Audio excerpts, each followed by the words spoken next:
ফুটবলে free kick থেকে গোল সবচেয়ে কঠিন কাজগুলোর একটি। দূরত্ব, নিখুঁত লক্ষ্যভেদ, প্রতিপক্ষের দেয়াল আর চতুর গোলকিপারকে টেক্কা দেওয়া, সব মিলিয়ে এক একটি ফ্রি কিক যেন এক একটি যুদ্ধ।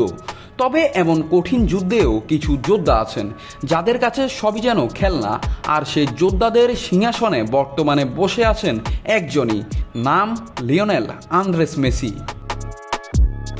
2018 সালের পর থেকে পেনাল্টি থেকে গোল করেছেন 33টি, আর ফ্রি কিকে তার চেয়েও দুটি বেশি, অর্থাৎ 35টি। এমন পরিসংখ্যানই বলে দেয় ফ্রি কিক যেন মেসির পায়ের খেলা। রবিবার ন্যাশভিলের বিপক্ষে আরও একবার সে জাদু দেখালেন আর্জেন্টাইন জাদুকর। ফ্রি কিকে করেছেন নিজের 69তম গোল, আর এই গোলের মধ্য দিয়ে তিনি ছুঁয়ে ফেলেছেন এক নতুন মাইলফলক। শুধু এক গোল দূরেই এখন পেলের রেকর্ড, যিনি করেছিলেন 70টি ফ্রি কিক গোল।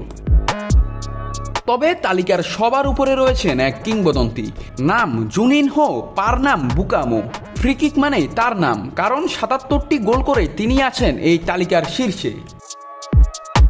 মেসির হাতে সময় খুব বেশি নেই, গুঞ্জন আছে 2026 বিশ্বকাপের পর ফুটবলকে বিদায় জানাবেন তিনি। তাই সামনে থাকা এক মৌসুমে যদি গড়তে হয় নতুন ইতিহাস, তাহলে করতে হবে আরও 9টি ফ্রি কিক গোল।